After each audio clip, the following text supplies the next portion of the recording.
നിർദ്ദേശങ്ങളോടും കൊടുത്തിരിക്കുകയാണ്. എല്ലാ സ്റ്റേഷനുകൾക്കും നിർദ്ദേശങ്ങൾ കൊടുത്തിരിക്കുകയാണ്. അപ്പോൾ അത് ആവശ്യമായിട്ടനുസരിച്ച് അവർ മൂവ് ചെയ്യും. കാരണം ഇപ്പം നമുക്കറിയില്ലല്ലോ ഇത് എത്രമാത്രം അതിൻ്റെ.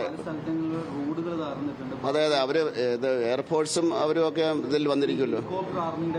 അത് വന്നിട്ടുണ്ട്. ഇപ്പോൾ അവിടെ എത്തിയിട്ടുണ്ടാവും. തിരുവനന്തപുരത്ത് നിന്നുള്ള ഇപ്പോൾ അവിടെ എത്തിയിട്ടുണ്ടാവും എയർഫോഴ്സിൻ്റെത്, അതുപോലെ ആർമിയുടേത്, നേവിയുടേത്, NDRFൻ്റെത്, ആവശ്യമായിട്ടുള്ള എല്ലാ സെൻട്രൽ ഫോഴ്സിനും. അത് പറഞ്ഞത് സൗത്ത് ഇന്ത്യ എന്ന് പറയാൻ കാരണം അത് ആവശ്യമായിട്ടുള്ള എല്ലാ അവിടുത്തെ സ്ഥിതിവിശേഷം നമുക്ക് ഇപ്പോഴും അറിയില്ല. കാരണം ചെന്നെത്താൻ സാധിച്ചിട്ടില്ല. ആവശ്യമായിട്ട് വരികയാണെങ്കിൽ എല്ലായിടത്തും അതിനുള്ള അലേർട്ട് കൊടുത്തിട്ടുണ്ട്.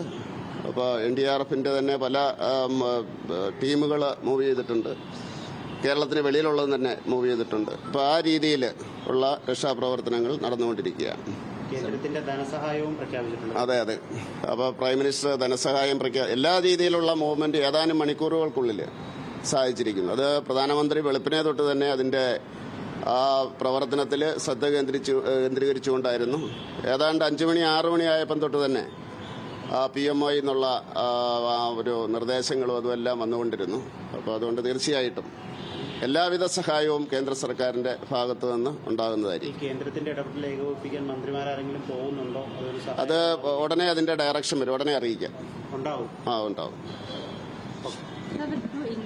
ഓക്കെ. കേന്ദ്ര സഹമന്ത്രി ജോർജ് കുര്യനാണ് വിശദീകരിച്ചത്. രക്ഷാപ്രവർത്തനങ്ങൾ ഏകോപിപ്പിക്കുന്നതുമായി ബന്ധപ്പെട്ടുള്ള കൂടുതൽ വിവരങ്ങളാണ് അദ്ദേഹം നൽകിയത്.